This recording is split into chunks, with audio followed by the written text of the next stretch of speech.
Hello to all, मेरा नाम है अतुल यादव और आप सब लोगों का स्वागत करता हूं हमारे यूट्यूब चैनल यूसी लाइव पर।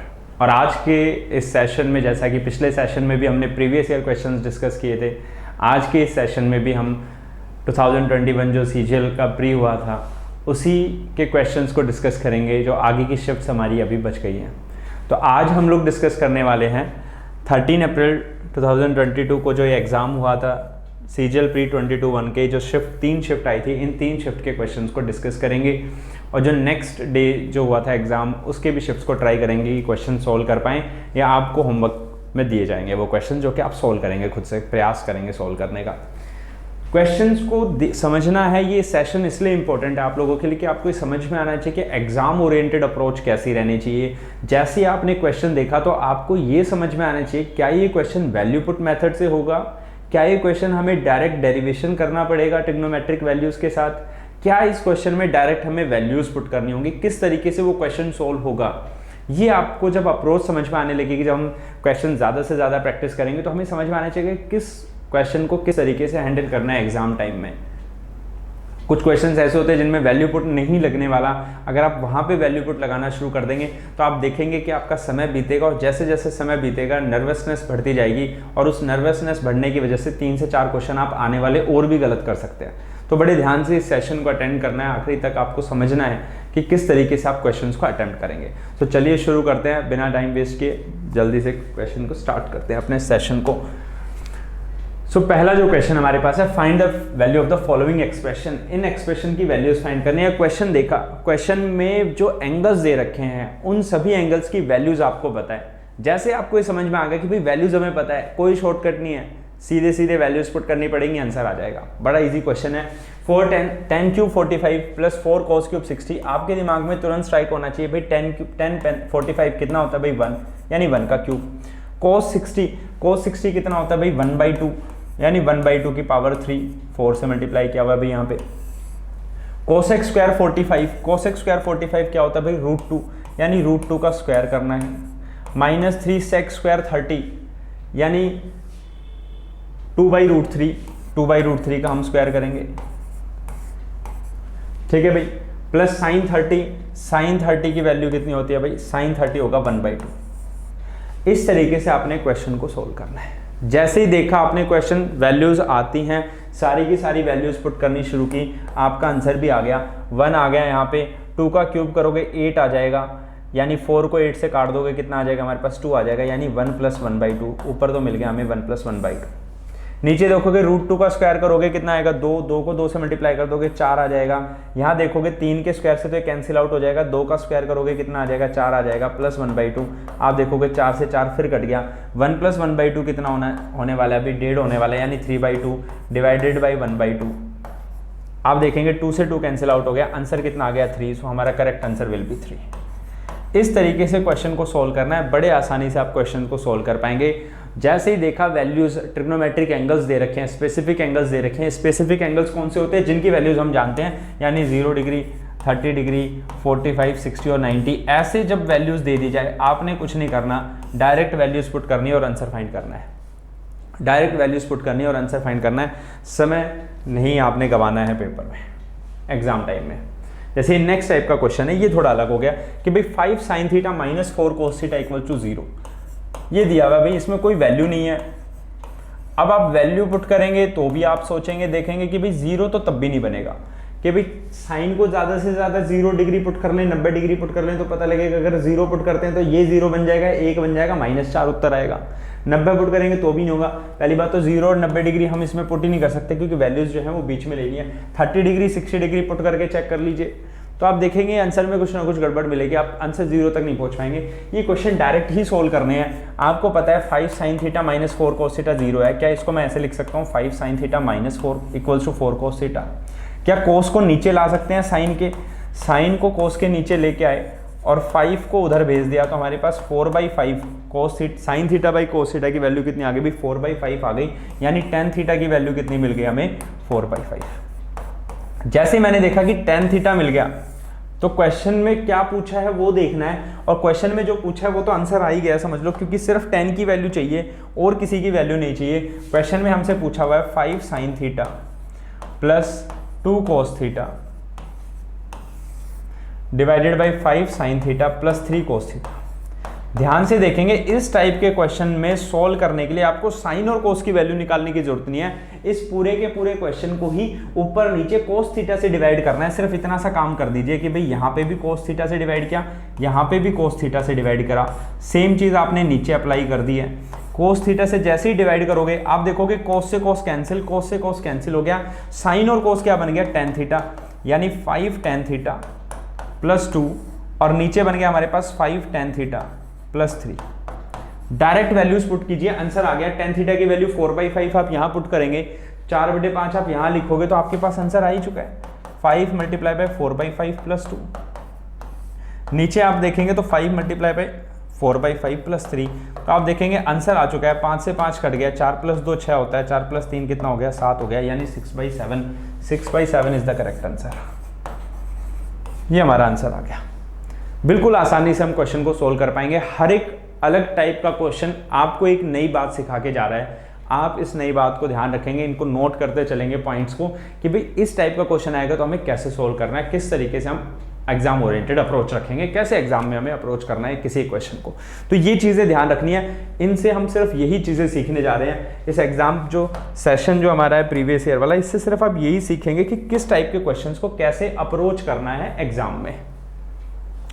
क्वेश्चन थोड़ा सा ब्लर हो गया, क्वेश्चन आपको दिख नहीं पा रहा होगा, मैं पढ़ के आपको बता देता हूँ। A kite is flying at a height of 120 metre, यानी कह रहे हैं कि एक पतंग है जो 120 मीटर ऊंचाई पे उड़ रही है। तो सबसे पहले तो हमें पतंग चाहिए, भाई एक पतंग बना लेते हैं। ये पतंग है भाई, ये काइट जो है वो 120 मीटर ऊंचाई पर उड़ रही है, यानी यहाँ से अगर मैं इसको नाम दे दूँ A और ये B हो गया, तो 120 मीटर की ऊंचाई पर ये उड़ रही है।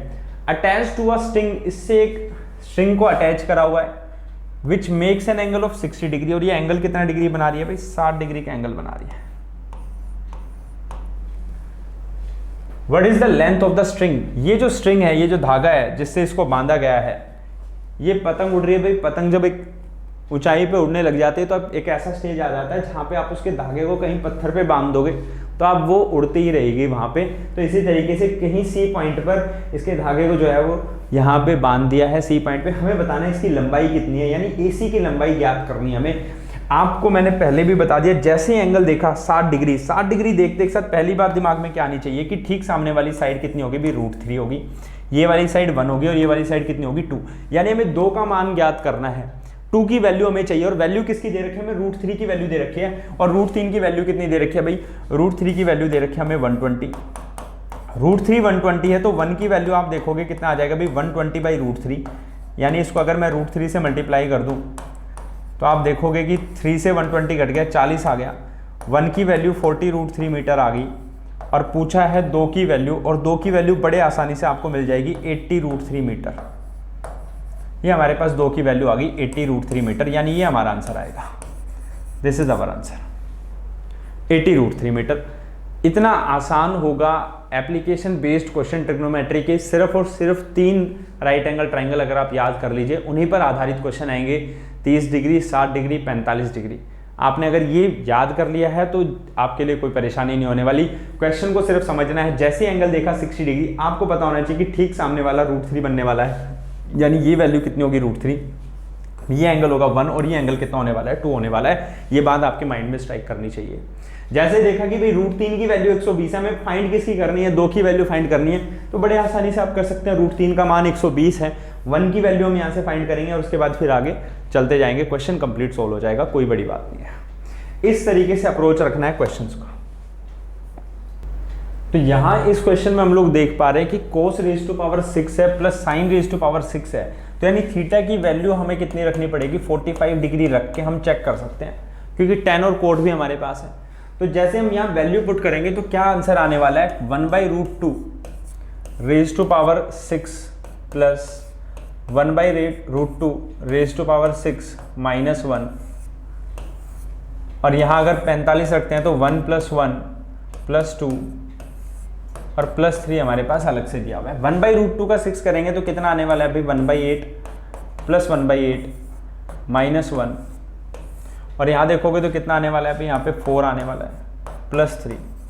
एलसीएम लोगे आप 1/8 आप एलसीएम ले लीजिए, एलसीएम लोगे तो 8 आ जाएगा, 1 + 1 2, 2 - 8 कितना हो जाएगा भाई हमारे पास, 2 - 8 करेंगे आप तो -6 आ जाएगा, -6/8 × 4 + 3, आप देखेंगे 4 से 8 कैंसिल हो गया, 2 से -6 कैंसिल कर देंगे, -3, यानी -3 + 3, आंसर कितना आ गया आपके पास 0। So the correct answer is 0, ये हमारा आंसर होने वाला है। इस तरीके से क्वेश्चंस को करेंगे। देख लिया अभी हमारे पास जो क्वेश्चन दिया हुआ है, sin⁶ cos⁶ तो tan भी गिवन है, साइन और कोस भी हैं, तो 0 और 90 डिग्री हम नहीं पुट कर सकते। जब tan कोट हो और साइन कोस हो तो उस समय सिर्फ थीटा की वैल्यू 45 डिग्री या 135 डिग्री, प्रयास करेंगे इन दोनों में से किसी एक पे आंसर 100% आएगा। आगे चलते हैं नेक्स्ट क्वेश्चन पे। क्वेश्चन शायद आई थिंक विजिबल नहीं होगा स्क्रीन पे, आप लोगों को दिख नहीं पा रहा होगा, मैं इसको पढ़ देता हूँ। From a point P on level ground top of a tower, यानी ये कह रहे हैं कि अगर एक लेवल ग्राउंड है, यहाँ पर कोई पॉइंट P है, इस पॉइंट P से एक टावर को देखा जा रहा है, ये AB एक टावर है। इस टावर को अगर हम इस पॉइंट P से देखते हैं तो आपको क्या मिलेगा देखने को, of the tower if the distance of point P from the tower is 10 metre, 510 metre है शायद आई थिंक। ये देख लेते हैं क्वेश्चन में, कुछ क्वेश्चन थोड़ा सा कम नजर आ रहा है। Then 50% of the height of the tower, पूछ रहे हैं कि 50% क्या होगा टावर की हाइट का। Then what is 50% of height of tower, हमें ये फाइंड करना है। टावर की हाइट का 50% कितना होगा ये बताना है। अगर ये जो दूरी है पॉइंट P की टावर से वो कितनी है, 510 मीटर है, और ये एंगल कितना बन रहा है, यहाँ पे एंगल बन रहा है 30 डिग्री का। तो आपने देखा जैसे ही 30 डिग्री एंगल बना हुआ है, पहली बात दिमाग में क्या आनी चाहिए भाई, पहली बात दिमाग में आनी चाहिए, अगर ये 30 डिग्री है तो ठीक सामने वाला कितना होगा भाई 1, और ये कितना होगा भाई √3 होगा, और ये होगी 2। तो √3 की वैल्यू 510 दे रखी है आपको, √3 की वैल्यू 510 है, और 1 की वैल्यू बड़े आराम से आप यहाँ से निकाल सकते हो, 510 डिवाइडेड बाई √3, और मैं इसको √3 से 2 बारी मल्टीप्लाई करते हैं तो आप देखेंगे 510 √3 डिवाइडेड बाई 3, तो ये कितना आ जाएगा भाई 170 √3, और 170 √3 हमें चाहिए 50% ऑफ हाइट भाई, 50% of 1, 50% of height of tower, tower की हाइट का 50% यानी आधा कर दो, 170 का हाफ करोगे कितना आ जाएगा 85 √3 मीटर। ये हमारा आंसर आ गया 85 √3 मीटर। कुछ भी तो पूछ ले आपसे क्वेश्चन में, जैसे आपने राइट एंगल ट्रायंगल की 3 चीजें, अगर हमें 3 एंगल्स नोट कर लिए तो आपसे कुछ भी पूछ ले क्वेश्चन में, घबराने की जरूरत नहीं है, सारी वैल्यूज आप बता सकते हो। आपसे पूछ ले अभी टावर की हाइट कितनी है, तो टावर की हाइट आप बता सकते हो 510, 170 √3 आ जाएगी। 50% पूछ लिया तो उसका 50% निकाल दिया, 85 √3 आ जाएगा। ये डिस्टेंस AP पूछ लिया तो 2 का मान बताना है, 2 की वैल्यू बता दीजिए, 2 की वैल्यू मिल जाएगी। कुछ भी पूछ ले आपसे वही क्वेश्चन आप आंसर कर पाएंगे, कोई परेशानी नहीं आने वाली है। फिर से वैसा ही क्वेश्चन आ गया जो कि हम ऑलरेडी डिस्कस कर चुके हैं, 5 sin θ - 4 cos θ 0 के बराबर है। ये क्वेश्चन हम ऑलरेडी डिस्कस कर चुके हैं, ये आपने खुद करना है। ट्राई कीजिए कि आप खुद करें इस क्वेश्चन को, प्रयास करें, नीचे जाके कमेंट सेक्शन में इसका आंसर भी लिखें कि भाई इसका आंसर ये आने वाला है, 5 sin θ - 4 cos θ = 0। ये मैं पहले ही सेशन में डिस्कस कर चुका हूं आप लोगों से। सेम टाइप के क्वेश्चन कोशिश करेंगे कि ना करें, अवॉइड करेंगे। नेक्स्ट क्वेश्चन आ गया हमारे पास, sin² θ - cos² θ -3 sin θ + 2। ये क्वेश्चन भी आप देखेंगे ध्यान से तो बिल्कुल किया हुआ क्वेश्चन है हमारा कि भाई sin² θ - cos² θ -3 sin θ + 2 = 0। क्वेश्चन को देखा, आपके दिमाग में स्ट्राइक करना चाहिए कि भाई या तो आप वैल्यू पुट करके चेक कर लो, और जब आप वैल्यूज पुट करोगे तो आपको पता लगेगा कि भाई कोई वैल्यू पुट नहीं हो पा रही, या घबराहट में वैल्यू पुट ना हो पाए, तो टाइम वेस्ट करने के बजाय आप डायरेक्ट देखेंगे तो यहाँ पे एक इक्वेशन बन रही है, और इक्वेशन को बनाएं और आंसर सोल्व करें। इक्वेशन साइन के टर्म्स में बनानी पड़ेगी, तो कोस की वैल्यू हटा देते हैं। भाई आपको फॉर्मूला तो पता ही होगा कि भाई sin² θ + cos² θ = कितना होता है 1 होता है, और sin² θ -1 = क्या होगा -cos² θ, यानी -cos² θ की जगह हम ये रख सकते हैं। तो हमें यही काम करना है, -cos² θ हमें यहाँ दिख रहा है, इसको हटा के हम क्या लिख सकते हैं, +sin² θ -1 -3 sin θ + 2 = 0। और आप देखेंगे कि इक्वेशन बन के तैयार होगी आप लोगों के लिए, 2 sin² θ -3 sin θ +1 = 0 और इस इक्वेशन को आप सोल्व करेंगे, आंसर आपके पास आ जाएगा। यानी एक ऐसा नंबर जिसको गुना करें तो 2 आए और जोड़े घटाएं तो -3 आए, बड़े आसानी से आप आंसर निकाल पाएंगे। 2 sin² θ -2 sin θ -sin θ +1 = 0 और यहाँ से हमारे पास आंसर आ जाएगा बड़े आराम से। 2 sin θ कॉमन ले लेते हैं और आंसर मिल गया हमें sin θ -1। यहाँ से माइनस कॉमन लेंगे तो आंसर मिल जाएगा हमें sin θ -1 = 0 और आप देखेंगे दो वैल्यूज़ हमें मिल जाएंगी, 2 sin θ -1 एंड sin θ -1। दो वैल्यूज़ मिलेंगी आपको, पहली वैल्यू sin θ 1 के बराबर जो कि गलत होगी और दूसरी वैल्यू sin θ 1/2 के बराबर जो कि बिल्कुल सही है। sin θ 1 गलत इसलिए होगा क्योंकि sin θ 1 कब देता है 90 डिग्री पर और वैल्यूज़ हमें रखनी है कहाँ से 0 से 90 के बीच में और यहाँ sin θ 1/2 आ गया। तो इससे बात भी समझ में आनी चाहिए कि थीटा की वैल्यू कितनी होने वाली है, हमारी 30 डिग्री होने वाली है। थीटा की वैल्यू 30 डिग्री आप पुट करोगे तो भी आंसर आ जाएगा। थीटा की वैल्यू 30 पुट कर दीजिए, 1 + sec θ। sec θ पूछा हुआ है, sec 30 की वैल्यू कितनी होती है 2/√3। tan 30 की वैल्यू कितनी होगी भाई 1/√3। आप सोल्व करोगे आंसर आपके पास आ जाएगा, आप सोल्व करोगे आंसर आपके पास आ जाएगा। इस तरीके से हमें प्रयास करना है क्वेश्चंस को अटेम्प्ट करने का, सोल्व करने का। इस टाइप का क्वेश्चन आएगा, कोशिश करें वैल्यू पुट अगर आप लगाएंगे तो बड़े ध्यान से वैल्यू पुट मेथड यूज करना है इसके अंदर, क्योंकि वैल्यू पुट करते टाइम हो सकता है मिस्टेक हो जाए, गलती हो जाए, या अगर एक गलती से गलत वैल्यू पुट कर दी तो आप पैनिक में आ जाएंगे। डायरेक्ट इक्वेशन बनाए, सोल्व करें। कुछ क्वेश्चंस में वैल्यू लगेगी, कुछ क्वेश्चंस में वैल्यू नहीं पुट होती है। अगेन एक वैसे ही क्वेश्चन आ गया फिर से कि the length of the shadow on the ground of a tall tree of height 45 metre. ये कह रहे हैं एक पेड़ है, तो पहले तो पेड़ बना देते हैं भाई। ये पेड़ है, ऐसा ही पेड़ बनेगा मैथ्स के टीचर से। तो length of shadow of the ground of the tall tree, ये जो टॉल ट्री है इसके ग्राउंड पे जो इसकी शेडो पड़ रही है भाई, ये शेडो यानी ये परछाई है यहाँ पे पड़ रही है, ये इसकी परछाई है,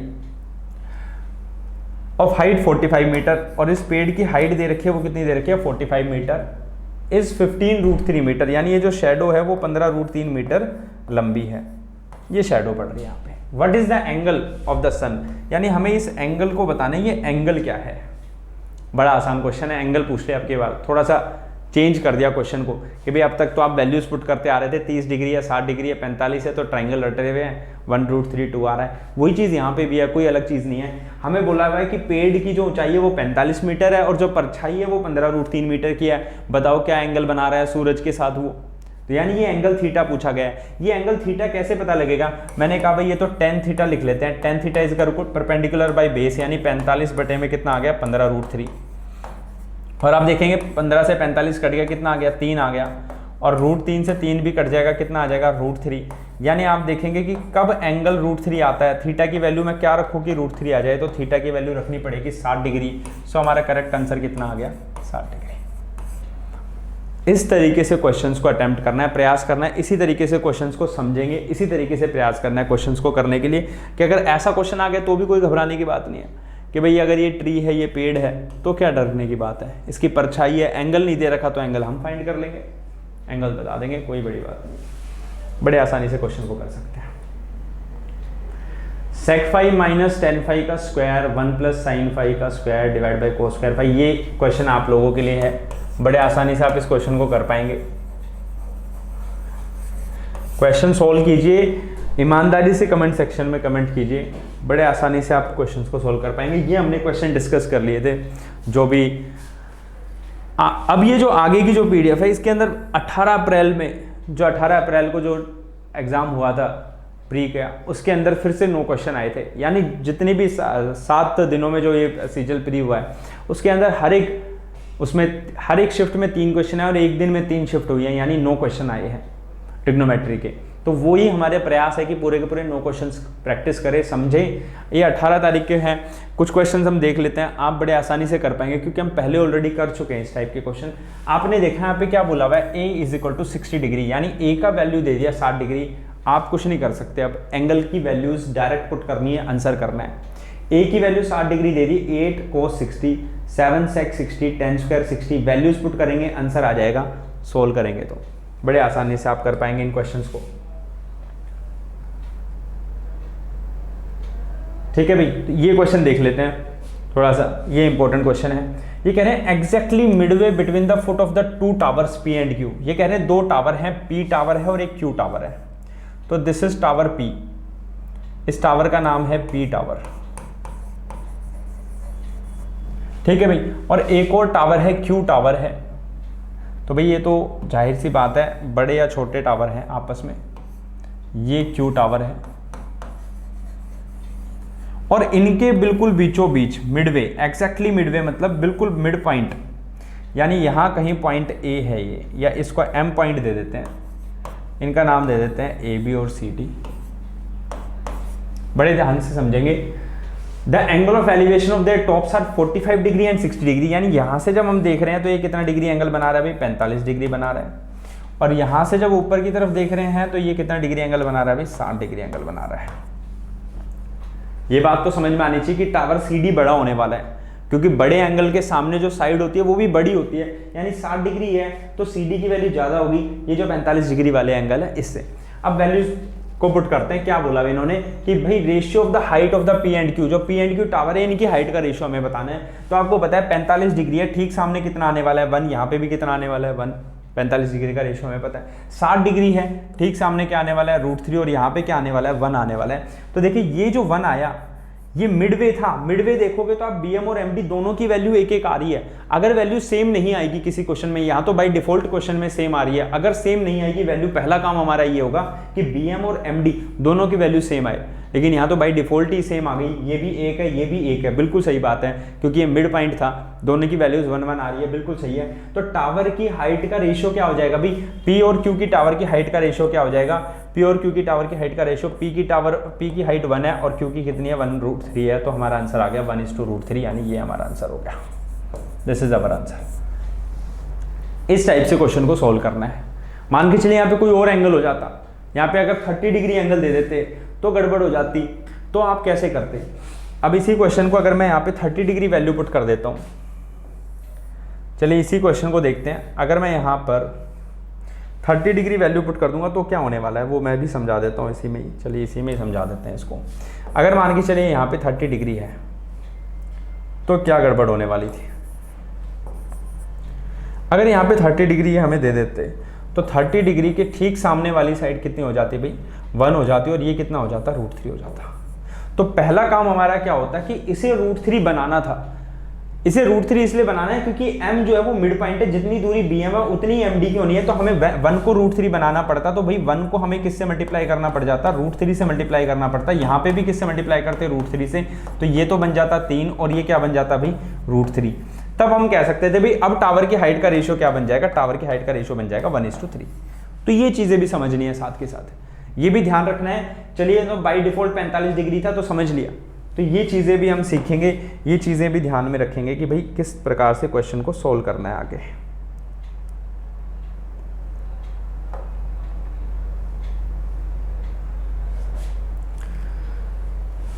आगे के जो क्वेश्चन है आप प्रयास करेंगे खुद ही सोल्व करने का कि भाई sec² theta plus tan² theta की वैल्यू 3.5 दे रखी है, बड़े आसानी से आप क्वेश्चन को सोल्व कर पाएंगे। ये क्वेश्चन अभी हमने सोल्व किया है, सेम क्वेश्चन वही आ गया। थीटा की वैल्यू 45 रखेंगे, आंसर आपके पास आ जाएगा। थीटा की वैल्यू 45 रखें, आंसर आ जाएगा। सेम इसी प्रकार के क्वेश्चन से प्रयास करना है आप लोगों ने सोल्व करने का। ये सारे क्वेश्चंस आप प्रयास करेंगे सोल्व करने के, बड़े आसानी से आप क्वेश्चंस को सोल्व कर पाएंगे।